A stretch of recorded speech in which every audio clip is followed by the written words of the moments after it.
കാറിൽ നിന്നും ജിമിൻ പുറത്തിറങ്ങുമ്പോൾ നേരം വെളുക്കാറായിരുന്നു. വീട്ടിൽ വെളിച്ചമൊന്നും കാണാത്തതുകൊണ്ട് എല്ലാവരും ഉറങ്ങിയെന്നവന് മനസ്സിലായി. ആരെയും വിളിച്ചെഴുന്നേൽപ്പിക്കാൻ അവന് തോന്നിയില്ല.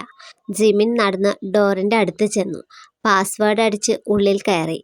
ഡോർ ലോക്ക് ചെയ്ത് തിരിഞ്ഞു നോക്കുമ്പോൾ തേയ സോഫയിൽ ചാരി ഉറങ്ങുന്നത് അവൻ കണ്ടു. ഇവളിതുവരെ ഉറങ്ങിയില്ലേ? ജിമിൻ പതിയെ തേയുടെ അടുത്ത് ചെന്നിരുന്നു. അവളുടെ മുഖത്ത് പാറിക്കിടന്ന മുടിയിഴകൾ ഒതുക്കി വെച്ചു. തന്നെ കാത്താണ് അവൾ ഇരുന്നതെന്നോർത്ത് അവൻ്റെ മനസ്സ് വല്ലാതെ വിഷമിച്ചു. ആ പോലീസുകാരൻ്റെ വാക്കുകൾ അവന് വീണ്ടും ഓർമ്മ വന്നു.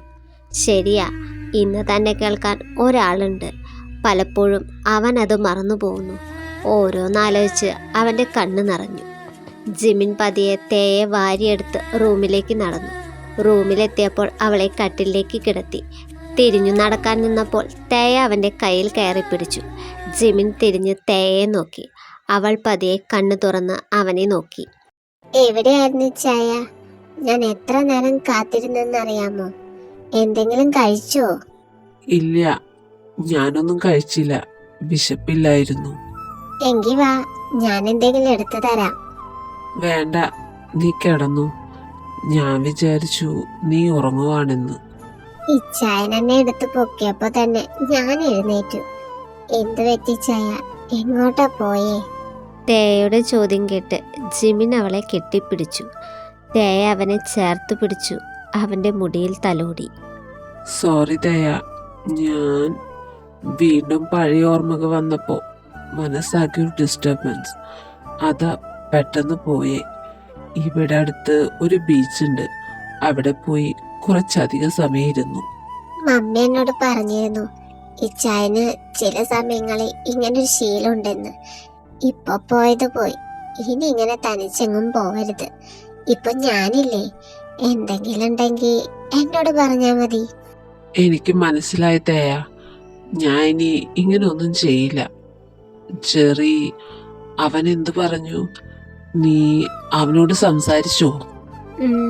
ഞാൻ സംസാരിച്ചു. നമ്മുടെ മോൻ ഒരുപാട് വളർന്നു. അവൻ ഒന്നും പറയാതെ തന്നെ കാര്യങ്ങൾ മനസ്സിലാക്കാൻ തുടങ്ങി. അവൻ ഒരു കുഴപ്പമില്ല.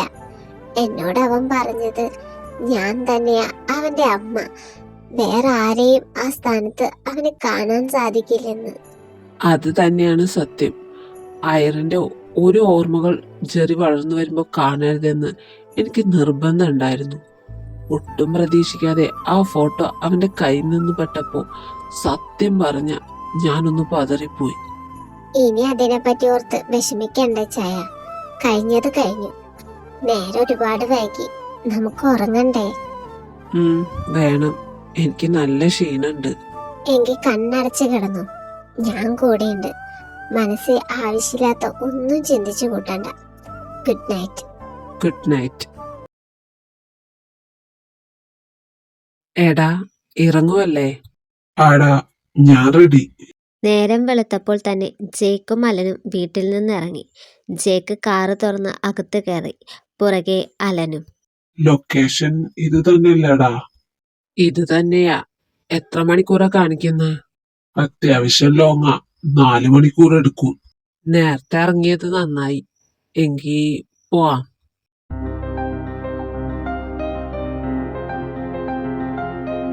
ജേക്കും അലനും പകുതി വഴിയിലെത്തിയപ്പോഴാണ് അലന് ഫോൺ വരുന്നത്. എടുത്തു നോക്കിയപ്പോൾ അത് സച്ചിനായിരുന്നു. എടാ, സച്ചിന വിളിക്കുന്നേ. ആണോ? നീ ഫോൺ എടുക്ക്. ഹലോ. എടാ, എന്തൊക്കെയുണ്ട് വിശേഷം? സുഖായിട്ടിരിക്കുന്നടാ. നീ എവിടെയാ? ഞാനിപ്പോ ഇന്ത്യയിലാടാ. സിയോളിൽ നിന്ന് എല്ലാവരും 2 മാസത്തേക്ക് നാട്ടിൽ വന്നു. ആഹാ, അത് ശരി.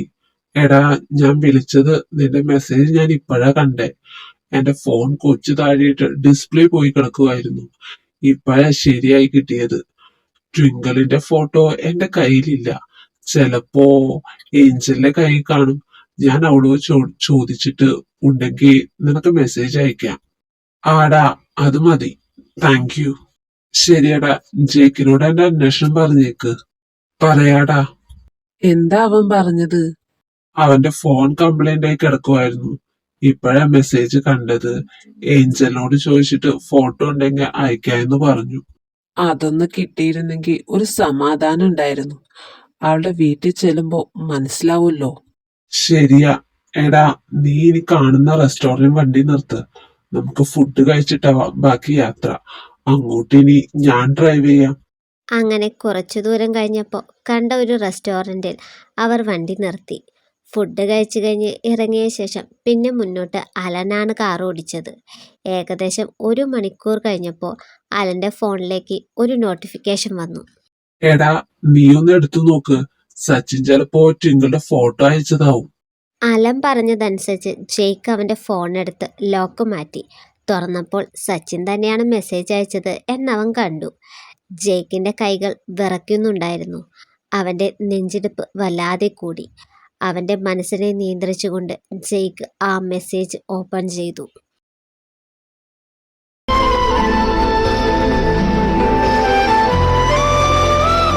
സച്ചിൻ അയച്ചു തന്ന ട്വിങ്കിളിൻ്റെ ഫോട്ടോയിൽ ജെയ്ക്ക് കണ്ണുമ വയ്ക്കാതെ നോക്കിക്കൊണ്ടിരുന്നു.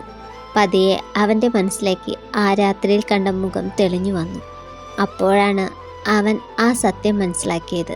ട്വിങ്കിളിനെ പല സമയത്തും പല അവസരങ്ങളിലും കോളേജിൽ വെച്ച് അവൻ കണ്ടിട്ടുണ്ട്. ചില ദിവസങ്ങളിൽ തേയാണെന്ന് കരുതി അവൻ തെറ്റിദ്ധരിച്ച് ട്വിങ്കിളിൻ്റെ പുറകെ ചെന്നിട്ടുണ്ട്. അതിനു കാരണം ട്വിങ്കിളിനെ കാണാൻ ഏകദേശം തേയെ പോലെ തന്നെയായിരുന്നു.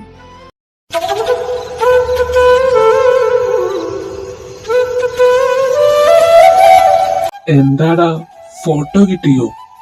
ജെയ്ക്ക് ഒന്നും മിണ്ടാതെ ഫോണിലേക്ക് തന്നെ നോക്കിയിരിക്കുന്നത് കണ്ട അലൻ ചോദിച്ചു. കിട്ടി. എങ്കി കാണിച്ചേ. കാർ ഒരിടത്തേക്ക് ഒതുക്കി നിർത്തിയിട്ട് അലൻ പറഞ്ഞു. ജെയ്ക്ക് ഫോൺ അലന് നേരെ നീട്ടി. ഫോട്ടോ കണ്ട അലൻ്റെ റിയാക്ഷനും ഒന്നു തന്നെയായിരുന്നു. എടാ, ഇതാണോ ട്വിങ്കിള്?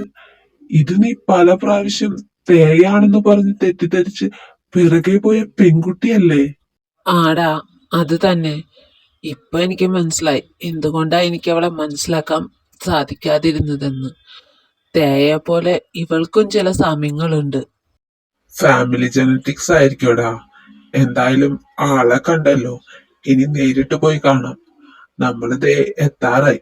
ഒരു മണിക്കൂർ കൂടി. അലൻ പിന്നെ താമസിച്ചില്ല. കാർ സ്റ്റാർട്ട് ചെയ്ത് മുൻപോട്ടെടുത്തു. ജെയ്ക്ക് കണ്ണിമ വയ്ക്കാതെ ട്വിങ്കിളിൻ്റെ ഫോട്ടോയിലേക്ക് തന്നെ നോക്കിക്കൊണ്ടേയിരുന്നു. രാവിലെ ബ്രേക്ക്ഫാസ്റ്റ് കഴിക്കാനായി എല്ലാവരും ഡൈനിങ് ടേബിളിൽ ഒത്തുകൂടി. നീ ഇന്നലെ എപ്പോഴാ തിരിച്ചെത്തിയേ? അത് ഒരു 3 മണി കഴിഞ്ഞു ഡാഡി. നിന്റെ ഈ വട്ട് ഇതുവരെ മാറിയില്ലേ? പണ്ടായിരുന്നെങ്കിൽ മനസ്സിലാക്കായിരുന്നു. ഇതിപ്പോ നിനക്കൊരു ഭാര്യയുണ്ട്, അതെങ്ങനെ മറക്കാൻ സാധിക്കുന്നു? ദേ, രാവിലെ തന്നെ അപ്പനും മോനും കൂടി വഴക്കുണ്ടാക്കാനുള്ള പുറപ്പാടാണ്. നിങ്ങൾ അവൻ അനാവശ്യമായിട്ട് വഴക്ക് പറയാതെ. നിങ്ങൾ അവൻ ഇപ്പോഴൊന്നും കാണുന്നതല്ലല്ലോ. ഇനി അവൻ അങ്ങനെ ആവർത്തിക്കില്ല, അല്ലേ മോനെ? Sorry mummy, sorry daddy. ഞാൻ പെട്ടെന്ന് ഒന്നും ആലോചിക്കാതെ. ഇനി ഇങ്ങനെ ഉണ്ടാവില്ല, പ്രോമിസ്. സോറി നീ ഞങ്ങളോടല്ല തേയോടെ പറയണ്ടേ. ഇന്നലെ റീന പറഞ്ഞപ്പോഴാ ഞാൻ അറിയുന്നേ. അവള് നിന്നെ കാത്ത് രാത്രി മുഴുവൻ ലിവിംഗ് റൂമിൽ ഇരിക്കുവായിരുന്നെന്ന്. എനിക്കറിയാൻ ഡാഡി. ഞാൻ തേയോട് സംസാരിച്ചിരുന്നു. അവളോട് സോറിയും പറഞ്ഞു. സംശയം ഉണ്ടെങ്കിൽ അവളോട് ചോദിച്ചു നോക്ക്. അതെ ഡാഡി, ഇച്ചായൻ ഇന്നലെ എന്നോട് സംസാരിച്ചിരുന്നു. ആ ഒരു അവസ്ഥയിൽ അങ്ങനെ സംഭവിച്ചു പോയതാ. ഒന്ന് ക്ഷമിക്ക്. തേയ്ക്ക് കുഴപ്പമില്ലെങ്കിൽ പിന്നെ ഞാനൊന്നും പറയുന്നില്ല. എന്താ രാവിലെ തന്നെ അടിയാണോ? അതൊന്നും ഇല്ലടാ, നിനക്കറിയാലോ, ഇത് ഞാന് ജിമിന് ഒന്ന് പറഞ്ഞില്ലെങ്കിൽ സമാധാനം കിട്ടില്ല. പണ്ട് തൊട്ടേ ഉള്ള ശീലല്ലേ. എന്നിട്ട് എന്തായി? പ്രശ്നമൊക്കെ സോൾവ് ആയോ? അതൊക്കെ സോൾവ് ആയി. നിങ്ങൾ ഇരിക്കി. ഗുഡ് മോർണിംഗ് ആൾ. ആ, നിങ്ങൾ വന്നോ? Good morning. ജയ്ക്കും അലനോടെ അവരെ കണ്ടില്ലല്ലോ. അത് പിന്നെ ഡാഡി, അവര് ദൂരെ എവിടേക്ക് പോയേക്കുവാ. വൈകിയേ തിരിച്ചു വരൂ. അതെന്താ പെട്ടെന്നൊരു യാത്ര? വന്നിട്ട് പറയാന്നാ പറഞ്ഞത്. എന്തായാലും പ്രശ്നത്തിനൊന്നല്ല പോയത്, അത് ഞാൻ ഉറപ്പു തരാം. എനിക്ക് എല്ലാവരോടും കൂടി ഒരു കാര്യം പറയാനുണ്ടായിരുന്നു. എന്തു പറ്റി മോളെ? എന്തേലും പ്രശ്നമുണ്ടോ? അയ്യോ മമ്മി, പേടിക്കാനായിട്ടൊന്നുമില്ല. ഞാൻ പറയാൻ വന്നത് ഇന്ന് ഉച്ചയാകുമ്പോഴേക്കും എന്റെ മമ്മിയും ഡാഡിയും വരുന്നുണ്ടെന്നാ. ആഹാ, എന്നിട്ട് ഇപ്പോഴാണോ പറയുന്നേ? ഇന്നലെ രാത്രി അവര് വിളിച്ചു പറഞ്ഞ്. അപ്പോഴേക്കും എല്ലാവരും ഉറങ്ങാൻ പോയി. പിന്നെ ശല്യപ്പെടുത്തണ്ട എന്ന് വെച്ചാ ഞാൻ രാവിലെ പറയാമെന്ന് കരുതിയത്. അതൊന്നും സാരില്ല മോളെ. ക്ലാരച്ചേട്ടത്തി കേട്ടല്ലോ, ഉച്ചയ്ക്ക് നമുക്ക് അതിഥികളുണ്ട്, ഒട്ടും കുറയ്ക്കണ്ട. അത് ഞാൻ ഏറ്റു മോളെ. മമ്മി, പപ്പ, ആഹാ, മോൻ എഴുന്നേറ്റോ? ഒന്നും പറയണ്ട. എന്റെ പൊന്നു ചേച്ചി, ഇവനൊന്ന് ഉണർത്താൻ എന്ത് പാടാ. എത്ര നേരം ഞാൻ കുലുക്കി വിളിച്ചിട്ട് എഴുന്നേറ്റേന്ന് അറിയാമോ? ആണോ മോനെ? ഇന്നെന്താ മോനെ എഴുന്നേക്കാൻ വൈകിയേ? അത് പിന്നെ മമ്മി, ഇവിടെ ഉറങ്ങാൻ നല്ല സുഖാ. എനിക്ക് എഴുന്നേക്കാൻ തോന്നിയേ ഇല്ല. പക്ഷേ ഈ ജെയിമി ആന്റി എന്നെ വിളിച്ചെഴുന്നേപ്പിച്ചു. ജെറി, ഒരുപാട് നേരം ഉറങ്ങുന്നത് നല്ലതല്ല. അവധിയാണെന്ന് കരുതി ശീലിക്കണ്ട നീ. അവന് വഴക്ക് പറയാതെ ചായ, അവൻ കുഞ്ഞല്ലേ. മോൻ വിഷമിക്കണ്ട. മോനൊരു 9 മണിയാകുമ്പോ എഴുന്നേറ്റാ മതി. അതുവരെ ഉറങ്ങിക്കോ. Thank you mummy. ഈ പ്രചോദനം തിരിച്ച് സിയോളിൽ ചെല്ലുമ്പോ എനിക്കൊന്ന് കാണണം. അത് ഞാൻ നോക്കിക്കോളാം. കൂടുതൽ സംസാരിക്കാതെ ഇരുന്ന് കഴിക്കും മനുഷ്യ.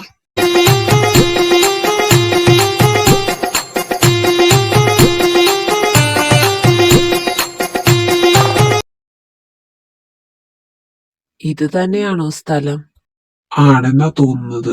വാ, ഇറങ്ങ്. ജെയ്ക്കും അലനും കാറിൽ നിന്നും പുറത്തിറങ്ങി ചുറ്റുപാടും ഒന്ന് കണ്ണോടിച്ചു.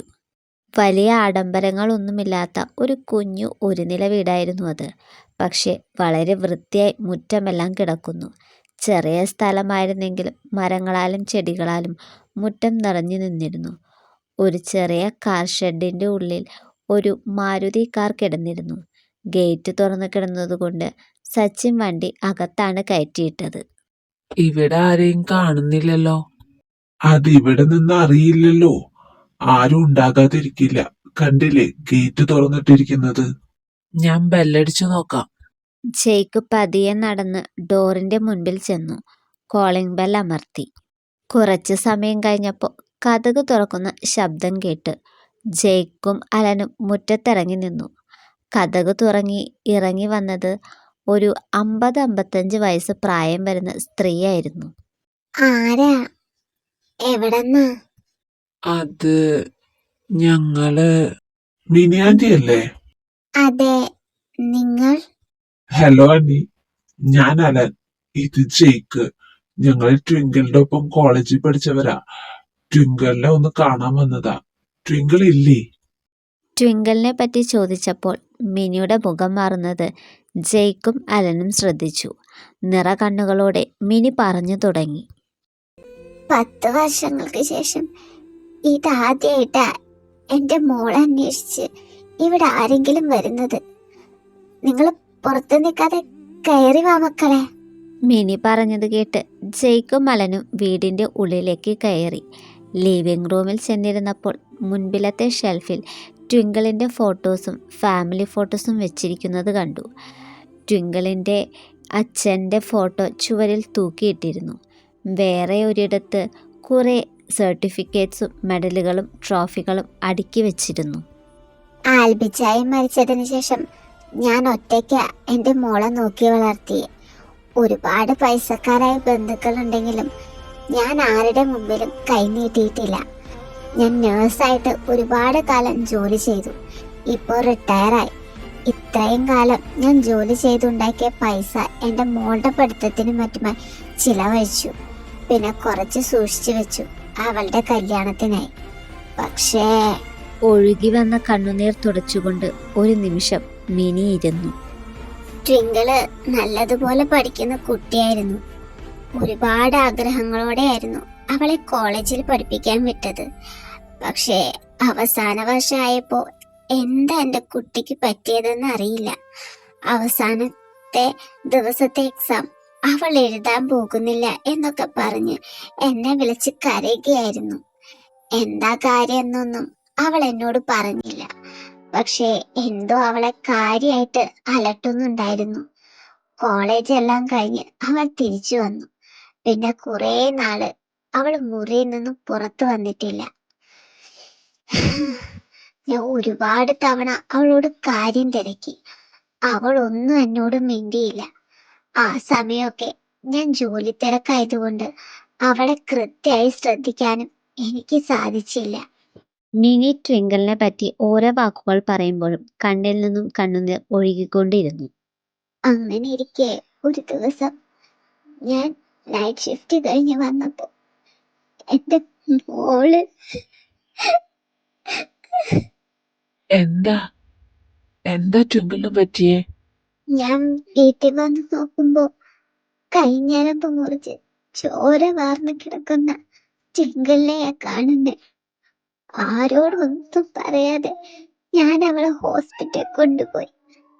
അല്പം കൂടി വൈകിയിരുന്നെങ്കിൽ എനിക്കെന്റെ മോളെ എന്നേക്കുമായി നഷ്ടപ്പെട്ടേനെ.